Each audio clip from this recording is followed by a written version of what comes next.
What if you already slipped out of the matrix, but didn't even realize it? What if the very signs are all around you, hidden in plain sight, waiting for you to recognize them? Most people believe escaping the matrix is something that happens at the end of life, or perhaps never at all. But what if I told you that consciousness itself is the key, and you may have already turned it? The ancient teachings speak of veils lifting, of prisoners discovering their chains were always unlocked. Today, I will reveal to you 5 unmistakable signs that you have already begun your escape from the great illusion.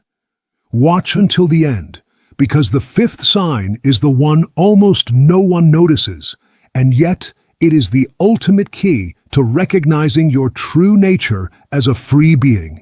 If you've been feeling different lately, if reality seems to shimmer at the edges, if you find yourself questioning what others take for granted, then this message has found you at precisely the right moment.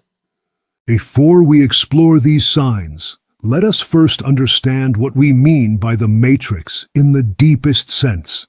The Gnostics called it the world of illusion, where beings of light forget their divine nature and become trapped in cycles of unconscious existence. The Hermetic teachings describe it as the lower realms, where consciousness believes itself separate from Source.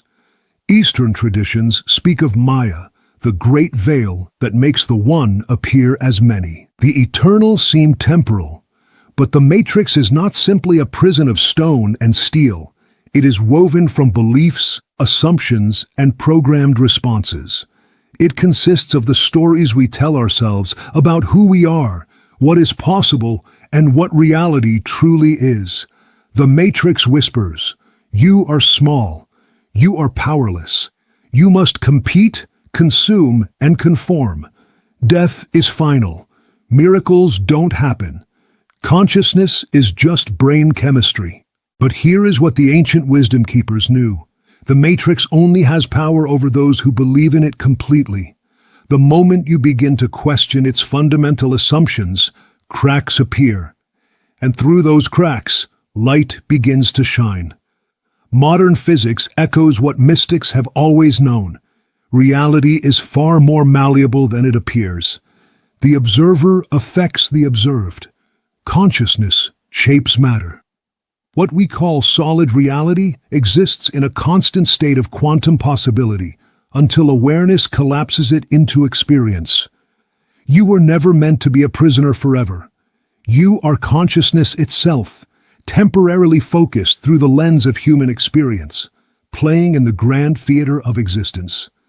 And when you remember this, truly remember, the rules begin to change. Now let us explore the signs that you have already begun to remember who you really are. The first sign that you have escaped the matrix is that you begin to notice the cracks in reality itself. You experience synchronicities that are too perfect to be random chance. Numbers repeat themselves in impossible patterns. Strangers speak words that seem to respond directly to your inner thoughts. You think of someone you haven't seen in years, and within hours, they contact you. These are not glitches in some computer program. They are signs that the rigid structure of linear causality is dissolving around you. When consciousness recognizes its own power, the universe begins to respond with increasing immediacy and precision. The ancient Egyptian priests spoke of Ma'at, divine order that transcends ordinary cause and effect. When you align with this deeper current, life becomes a conversation between you and existence itself. Perhaps you've experienced moments when time seemed to stretch or compress, minutes that felt like hours or hours that passed like moments. You might recall instances of déjà vu so powerful that you questioned whether you've lived this moment before, because perhaps, in some sense, you have. The mystics teach that time is not the straight line we imagine, but more like a spiral, where past, present, and future can touch and influence one another. As you escape the matrix, you begin to perceive these intersections. Dreams start carrying messages that prove themselves in waking life. You receive guidance through seemingly random events. A book falls open to exactly the page you needed to read. A stranger offers advice that answers a question you never spoke aloud. A bird appears at the precise moment you're contemplating a major decision. The rationalist mind tries to dismiss these experiences as mere coincidence. But you've begun to understand that coincidence is simply another word for the universe's sense of humor. Reality is far more alive and responsive than the Matrix would have you believe. In quantum physics, there is something called the observer effect. The simple act of watching changes what is being observed. But this goes deeper than laboratory experiments. When you truly observe life with awakened awareness, life observes you back. The dance between consciousness and existence becomes conscious on both sides. If you recognize this pattern in your life, if reality has begun responding to you like a living, breathing entity rather than a cold, mechanical system, then celebrate this recognition. You are remembering how to participate in the grand dance of creation, rather than merely surviving within a prison of limitation. Take a moment now to recall the most recent synchronicity in your life. Honor it, not as random chance, but as a message from the deeper intelligence that runs through all things. Say to yourself, I see the signs. I am awake to the conversation between my consciousness and existence itself. The second sign of your escape is a growing detachment from the fear-based systems that once held you captive. You find yourself watching the news, scrolling through social media, or listening to political debates. And instead of feeling triggered or emotionally hijacked, you feel distant, not apathetic, but spacious, like watching actors perform in a play that no longer moves you to tears or rage. This is not cynicism. This is clarity. The Matrix maintains its hold through emotional manipulation. Fear of scarcity keeps you working jobs that drain your soul. Fear of judgment keeps you conforming to expectations that were never yours. Fear of death keeps you from truly living. Fear of others keeps you from recognizing the unity that underlies apparent separation. But as you awaken, these fears begin to lose their grip. You realize that the game itself is optional. The Gnostics spoke of the archons, entities that feed on emotional energy, particularly the dense vibrations of fear, anger, and despair. Whether you take this literally or metaphorically, the principle remains. There are forces that benefit from keeping consciousness trapped in reactive states. When you step back from the emotional manipulation, you begin to see the patterns. The same stories, recycled endlessly. The same problems, engineered to never quite be solved. The same divisions, designed to keep humanity fractured and fighting among itself, instead of recognizing its collective power. I once knew a man who spent years believing that his worth depended on his bank account. He sacrificed relationships, health, and peace of mind in pursuit of wealth. Then one day, while sitting in his expensive car in traffic, he looked around at all the other drivers in their expensive cars, all trapped in the same traffic, and he laughed, really laughed. In that moment, he saw the absurdity of the entire game. This is not to say that money or success are evil. They are simply tools. But when you escape the matrix, you realize that your worth was never dependent on external validation. You were already whole, already valuable, already enough. The same detachment begins to occur with political ideologies, religious dogmas, social movements, and cultural trends.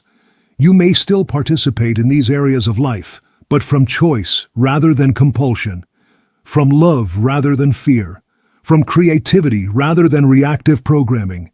You start to see beyond the manufactured divisions of left versus right, us versus them, good versus evil. These polarities begin to reveal themselves as different faces of the same underlying game, a game designed to keep consciousness fragmented and fighting with itself, instead of remembering its fundamental unity. This doesn't mean you become passive or uncaring. If anything, you become more effective because your actions arise from clarity rather than reactivity.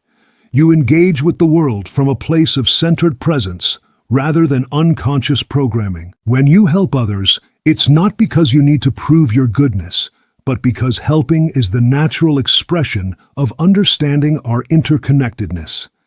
When you stand up for truth, it's not because you hate lies, but because you love clarity.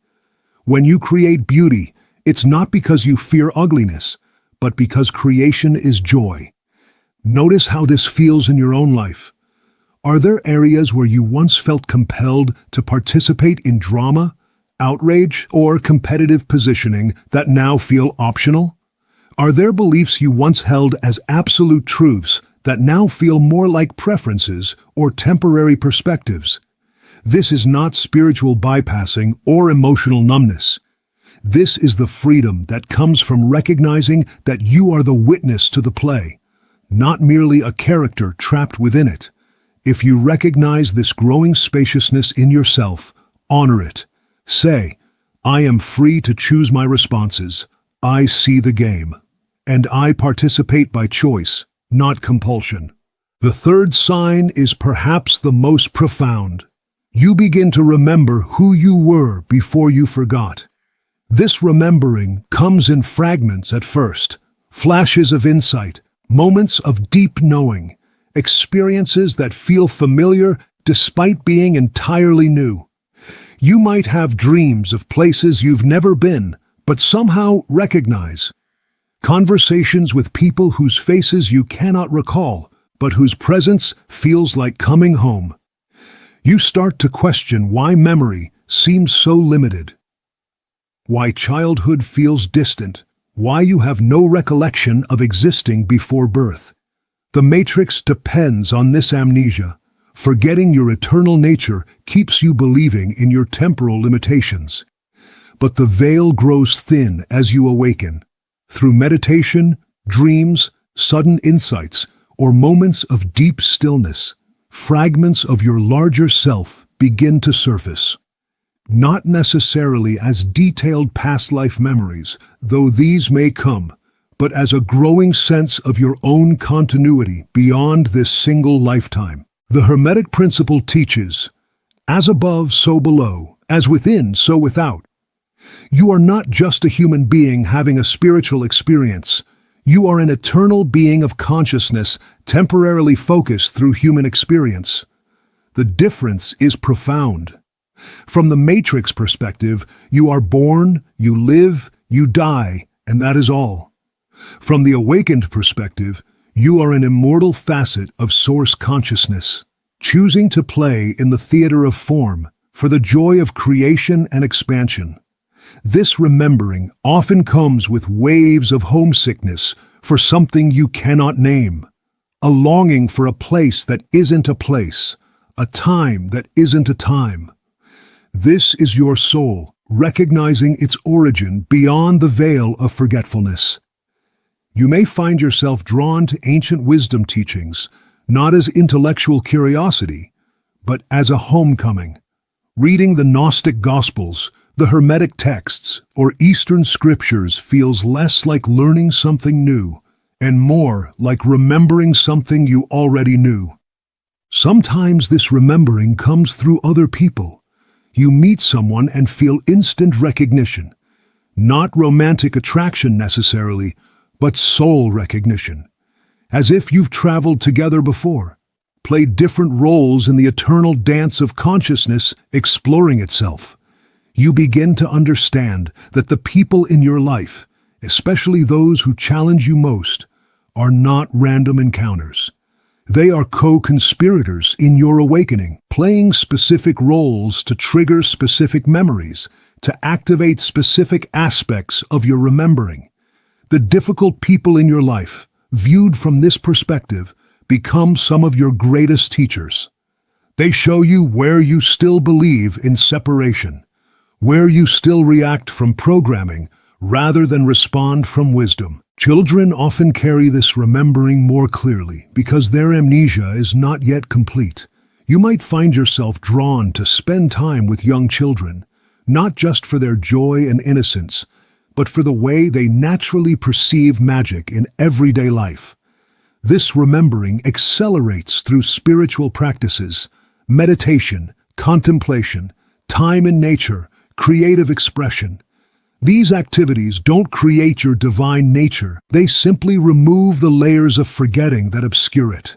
You begin to recognize that what you call your life is actually a character you are playing in a vast cosmic drama. And like any good actor, you can become so immersed in the role that you forget it's a role until the moment of remembering arrives. The mystics speak of this as awakening from the dream of separation, but it's more accurate to say you're awakening within the dream while still choosing to participate in it. You remember that you are both the dreamer and the dream itself. This remembering doesn't come all at once. It would be overwhelming to your human nervous system. Instead, it arrives in waves, in gentle revelations, in moments of profound knowing that integrate slowly into your expanding awareness. Trust the process. The very fact that you feel this longing to remember is proof that remembering is already happening. You cannot yearn for something that has no reality. The homesickness you feel is your soul's recognition of its true nature beginning to stir. If you recognize this growing sense of your own continuity, this deep knowing that you are more than your current identity, celebrate it. Say, I remember. I am eternal consciousness, playing in time. I am home, wherever I am. The fourth sign that you have escaped the matrix is the dissolution of judgment and the emergence of true compassion. As your consciousness expands, you begin to see beyond the surface appearances that once triggered automatic judgments. The person who cuts you off in traffic is no longer simply a bad driver, but a fellow being navigating their own challenges. The political figure you disagree with is no longer a villain, but a soul playing a role in the grand drama of awakening. This shift happens not through forced positivity or spiritual bypassing, but through genuine understanding. You begin to see that everyone is doing the best they can from their current level of consciousness. Even those who seem to cause great harm are acting from their own pain, their own forgetting, their own entrapment in illusion. The matrix thrives on division, us versus them, good versus evil, right versus wrong. These polarities, while useful for navigation in the physical world, become prisons when we forget their temporary nature. Everything in form contains its opposite. Every position can be viewed from multiple perspectives. The Taoist masters understood this as the dance of yin and yang, opposite forces that create each other, define each other, and ultimately dissolve into the Tao that transcends both. You begin to see that the qualities you judge in others are often the very qualities you've rejected in yourself. This doesn't mean you become passive or that you stop discerning between helpful and harmful actions. Compassion is not weakness, and understanding is not approval. Rather, you learn to respond to behaviors while seeing beyond them to the consciousness that has temporarily forgotten its true nature. A woman once told me about her transformation regarding a coworker she had despised for years. This person was manipulative, took credit for others' work, and created drama wherever they went. But one day, instead of her usual anger, she found herself seeing this person as a frightened child, desperately trying to feel safe and important in a world that felt threatening. Her behavior toward this coworker didn't change dramatically.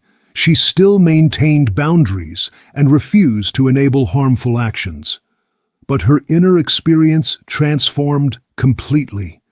The anger dissolved into clarity, the resentment into understanding. She was no longer being drained by the relationship because she was no longer feeding it emotional reactivity. This is the power of seeing beyond the role to the player, beyond the behavior to the being. As this compassion grows, you also begin to hold paradox more comfortably. You can simultaneously see someone as a divine being and recognize that their current actions are harmful. You can love someone's essence while declining to participate in their drama.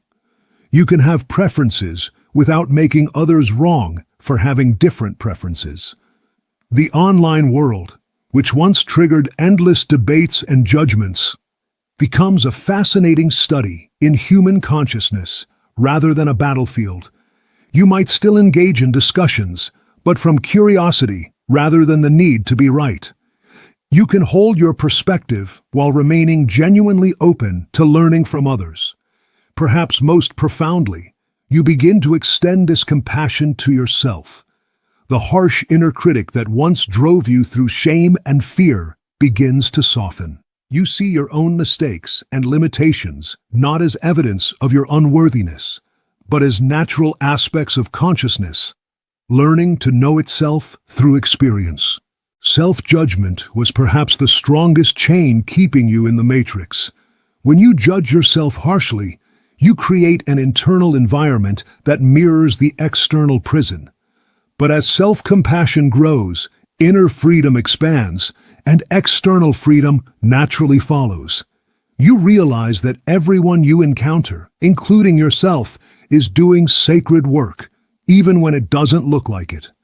Every interaction is an opportunity for consciousness to know itself more fully. Every relationship is a mirror, reflecting back aspects of your own journey. This shift from judgment to compassion is not something you force or practice like a technique. It emerges naturally as your perspective expands. The higher you rise above a landscape, the more you can see how all the separate paths connect to form a greater pattern. From the matrix perspective, people are separate entities competing for limited resources. From the awakened perspective, people are facets of one consciousness exploring itself through infinite variety. Notice where judgment still arises in your experience. These are simply areas where your identification with the matrix remains strong.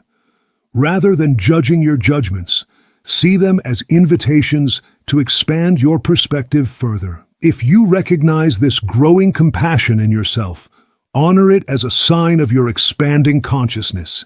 Say, I see the divine in all beings, including myself. I respond to actions while honoring the essence that transcends all actions. The fifth and most powerful sign that you have escaped the matrix is this. You begin to understand that your choices shape reality directly. This is not wishful thinking or positive psychology. This is recognition of your fundamental nature as consciousness itself, the very force that collapses infinite possibility into specific experience. In the matrix, choice feels limited and often illusory. You choose between predetermined options, react to circumstances beyond your control, and feel like a victim of forces greater than yourself. But as you awaken, you discover that choice operates at levels far deeper than external decision-making. You realize that your state of consciousness, your thoughts, emotions, beliefs, and inner alignment is not just your private inner experience. It is the lens through which reality crystallizes around you. Change the lens, and the world changes with it. Modern physics speaks of the observer effect, where the act of observation causes infinite quantum possibilities to collapse into a single observed reality. But what science is discovering, mystics have always known. Consciousness is not separate from creation. Consciousness is creation, continuously creating itself through the choices it makes.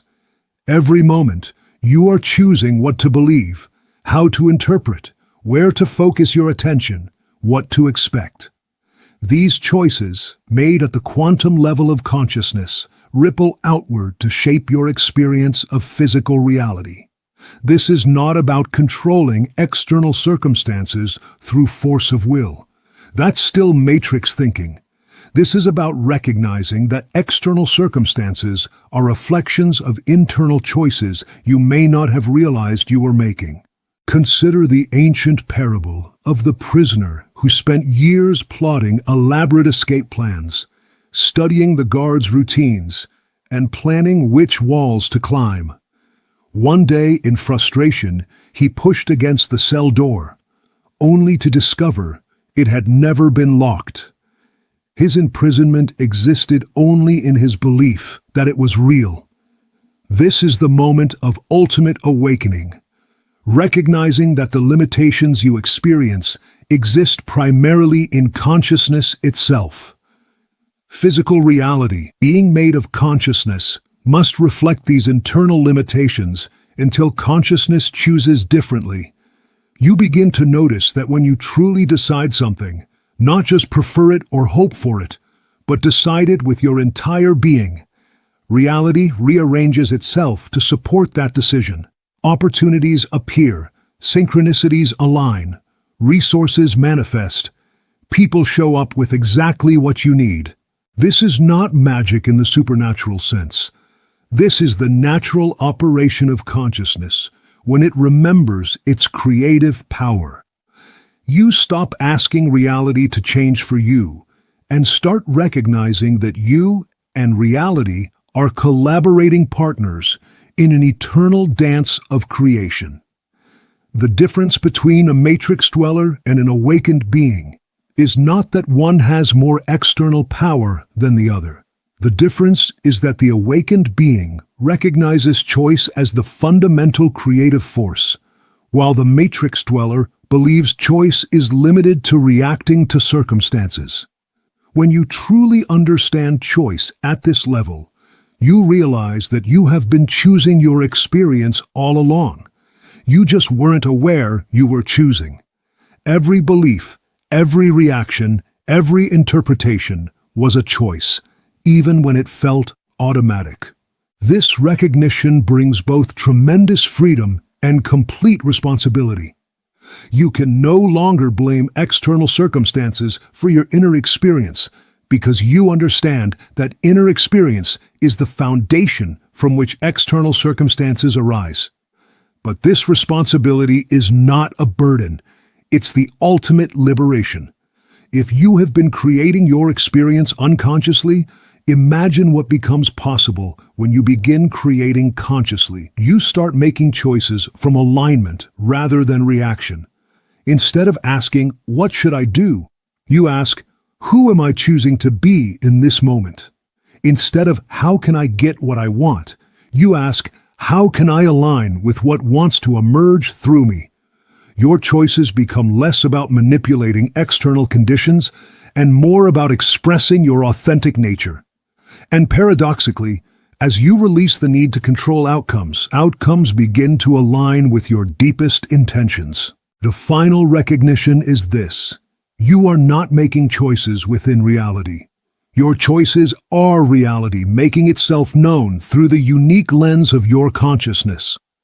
You are not separate from the creative force of the universe.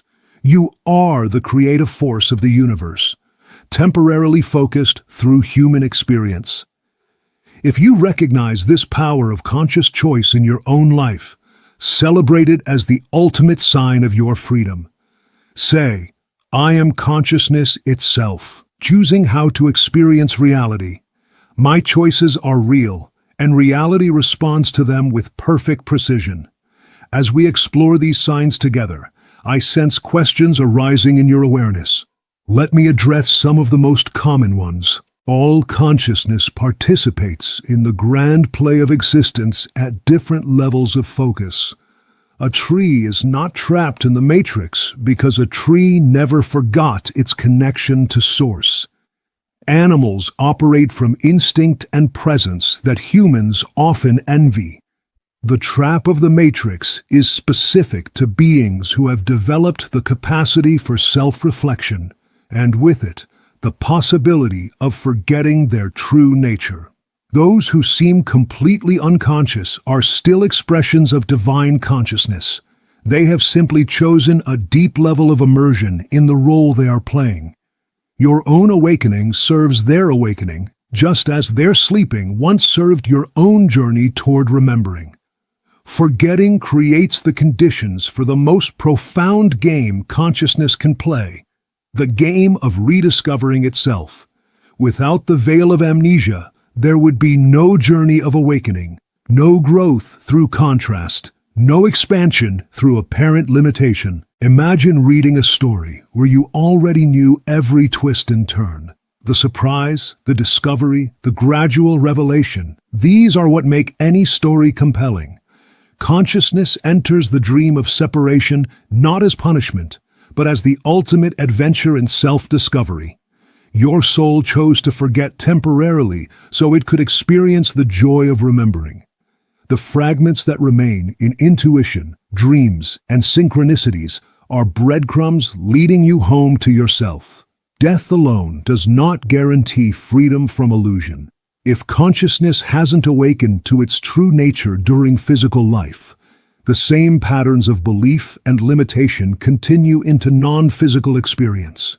The matrix exists in consciousness itself, not merely in physical circumstances. True escape happens through awakening, not through death. When you awaken while still in physical form, death becomes simply a transition rather than an escape. You discover that what you truly are was never born and can never die. As we come to the end of our exploration together, I want to leave you with this understanding. Escaping the matrix is not about leaving life. It is about transforming your relationship to life itself. You need not withdraw from the world or reject physical experience.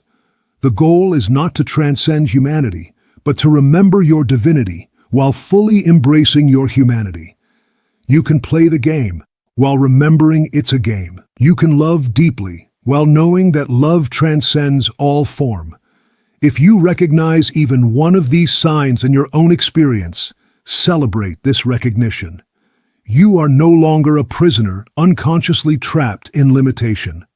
You are the dreamer, awakening inside the dream, discovering that you have been both the prisoner and the key, the seeker and the sought, the question and the answer, all along. The matrix has no power over those who see it clearly. It operates only through unconscious consent, through the forgetting of your true nature. But remembering is not something you must strive to achieve. It is something that naturally unfolds as you stop believing in your limitations so completely. Every moment offers you the choice to remember or to forget, to react from programming or respond from presence, to see yourself as small and separate or vast and connected. These choices may seem small, but they are the most important choices you will ever make because they determine the very nature of your experienced reality. You live in extraordinary times. More beings are awakening now than ever before in human history. The veils are thinning, the illusions are becoming more transparent, and consciousness itself is beginning to remember its own magnificent nature on a global scale. You are part of this awakening, whether you realize it or not. Your own journey out of unconsciousness serves the awakening of all consciousness. Every moment of clarity you experience sends ripples through the collective field of awareness. Do not underestimate the power of your awakening. You are not just saving yourself. You are participating in the liberation of consciousness itself from its own temporary dream of limitation. The ancient mystery schools taught that there would come a time when the hidden would be revealed, when the secret teachings would become common knowledge, when the chosen few would become the awakening many. That time is now. The teaching is simple. You are not who you think you are. You are so much more. And the very fact that these words resonate with something deep inside you is proof that you already know this truth. The journey continues, but you are no longer journeying blindly. You have begun to see the path, to recognize the signs, to remember your way home to yourself. Trust the process. Trust your experience. Trust the growing light of awareness that illuminates more clearly each day. If these words have touched something true within you, I invite you to share which sign resonated most deeply in the comments below. Your recognition and sharing helps others recognize their own awakening signs. And if you feel moved to do so, simply comment, "I see now." Let this be your declaration of awakening, your acknowledgement that you are no longer dreaming unconsciously, but beginning to dream lucidly within the grand dream of existence. Until we meet again, in the space beyond all illusions, remember, you are free. You have always been free. You are simply remembering what freedom feels like. The Matrix was never your prison. It was your playground. Welcome to conscious participation in the greatest game ever played. The game of consciousness discovering itself through you.